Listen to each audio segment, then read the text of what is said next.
Salam dan bahagia. Pada hari ini kami akan mempresentasikan hasil diskusi kami dalam BIMTEK peningkatan kompetensi guru informatika. Permasalahan yang kami ambil adalah penerapan pembelajaran di kelas.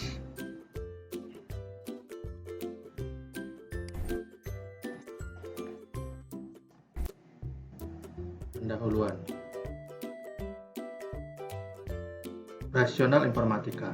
Informatika adalah sebuah disiplin ilmu yang mencari pemahaman dan pengeksplorasi dunia di sekitar kita, baik natural maupun artifisial, yang secara khusus tidak hanya berkaitan dengan studi, pengembangan, dan implementasi dari sistem komputer, tetapi juga pemahaman terhadap prinsip-prinsip dasar pengembangan.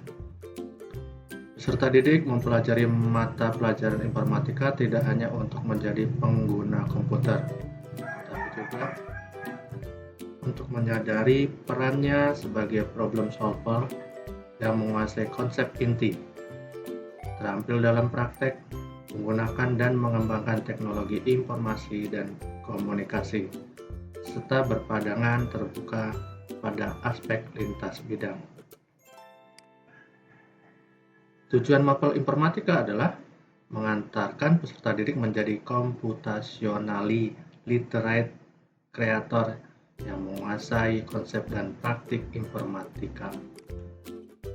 Capaian pembelajaran informatika. Mapel pelajaran informatika diajarkan di 6 fase A sampai F. Pada masing-masing fase, capaian pembelajaran informatika terdiri dari capaian umum, capaian per elemen. Tiap fase memiliki capaian kompetensi yang berbeda sesuai dengan fase perkembangannya. Identifikasi masalah dan solusi. Problem statement. Yang pertama adalah jarak atau gap capaian kompetensi murid. Contoh kasus yang terjadi di fase D atau jenjang SMP. Untuk sampai ke fase D, murid harus mencapai semua kompetensi yang ada di fase C. Setelah dilakukan asesmen, diagnostik, ternyata capaian pembelajaran murid masih berada di fase B atau mungkin di fase A. Hal tersebut terjadi karena pada jenjang sebelumnya atau jenjang SD belum mengimplementasikan kurikulum merdeka yang memuat mapel informatika atau sejenisnya, atau di sini adalah bimbingan tim. Yang kedua, terdapat beberapa miskonsepsi yang dipahami terkait apa yang dimaksud dengan computational thinking. Contoh beberapa miskonsepsi terkait computational thinking adalah bahwa computational thinking itu konseptual, bukan sebuah programming skill. Dan juga computational thinking merupakan fundamental atau dasar dari pemikiran, bukan merupakan kemampuan menghafal. Computational thinking adalah cara manusia berpikir, bukan komputer.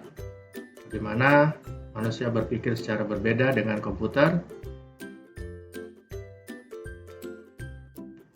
Kemudian computational thinking melengkapi dan mengkombinasikan matematika dengan engineering thinking. Computer science secara inherent mengacu pada engineering thinking. Dan computational thinking merupakan ide, bukan artefak. Dari masalah tersebut, di sini ada solusinya. Yang pertama adalah melakukan bridging pembelajaran fase C untuk menghubungkan pengetahuan murid ke fase D. Yang kedua adalah memahami bersama tentang konsep computational thinking, berlatih soal-soal sederhana tentang computational thinking melalui peribahasa, memberikan contoh penerapan berpikir komputasional atau berpikir komputasi dalam kehidupan sehari-hari. Praktik baiknya adalah, atau aksi nyatanya, membentuk komunitas belajar guru informatika untuk berkolaborasi dengan rekan guru sesama mata informatika di sekolah ataupun sekolah lain untuk menentukan materi-materi yang akan kita ajarkan sesuai dengan tingkat kelas di fase D berdasarkan dari fase C. Belajar bersama tentang konsep dan pemahaman computational thinking. Sekian dan terima kasih.